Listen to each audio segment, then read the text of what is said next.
My name is Amir, and I am in my third year of education here at the University of Calgary. And today we'll be discussing Chapter 4, which talks about Holocaust survivors and their stance against Zionism. And why this chapter is very important is this is highlighting a perspective that is very important to this cause. Because this is a destructive perspective that goes against the Israeli regime. So as I was going into this chapter researching this, I came into the misconception that this is going to be very difficult to come across. People who have survived the Holocaust are going through these struggles would want us to have the establishment of Israel as a native state. But to my surprise, there are people who speak about this cause, and throughout this chapter we'll go into that as well.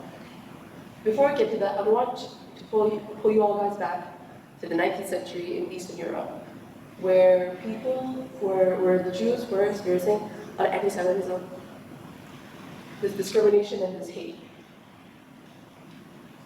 And these were predominantly in Eastern Europe, as the presenter before me talked about, and more so during Hitler's regime. And the Holocaust, if it's unaware, it was the mass genocide of the Jews, solely because they were Jewish. And because of this, this has led to a lot of intergenerational trauma. This has led to the consequences they're dealing with today. And this has also led to the establishment of a nation state of Israel.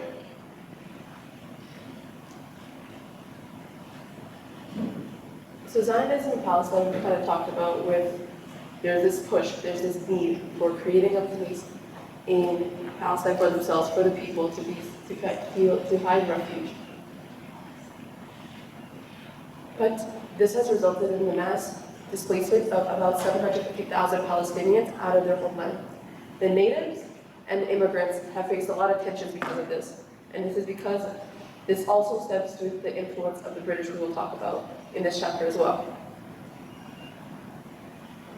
So some may propose that the Holocaust was a traumatic event, and this has resulted in the need for an establishment of a safe place for the Jews, of sanctity from this anti-Semitic behavior and this discrimination that they've been facing.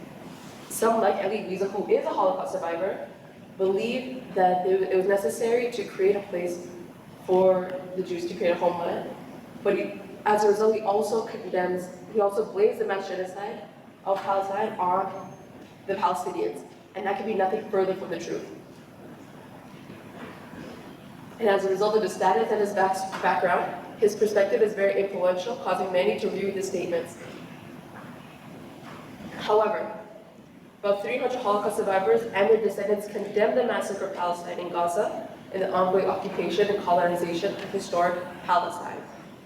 This is because they understand the situation that the Palestinians are facing right now. And the situation, unfortunately, resembles that of the Holocaust, the systematic killings, the brutalizations, the tortures. And this was the open letter that they presented in the New York Times on August 25th, 2014. And they talk about, and I want to highlight something very specific here. They talk about condemning the massacre of Palestinians in Gaza and the ongoing occupation and colonization of historic Palestine. So they're going out of the way to present that the way that Israel is presenting itself and the actions they're doing go against their morals and their values as Jews and as Holocaust survivors. The Holocaust was a major component in perpetuating this need for the establishment of Israel, this establishment of a refuge for the Jewish in Europe. And it seems to be the main justification for the Israeli government to justify the moral and evil acts that they're doing. It justifies the colonization of land, justifies the killing and massacre of children, justifies using children as human shields. It just seems to justify a lot of their evil actions. But these survivors are going out of the way to say that it's in fact hypocritical for a nation founded on providing refuge from its people's oppressors to be oppressing the Palestinians and outcasting them for a place for their sanctity.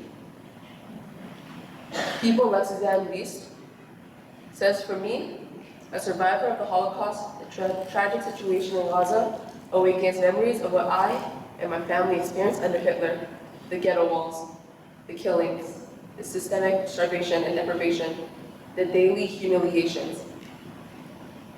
And she believed, and this is a situation that the Holocaust survivors would face, and now they're seeing in front of their eyes in Palestine.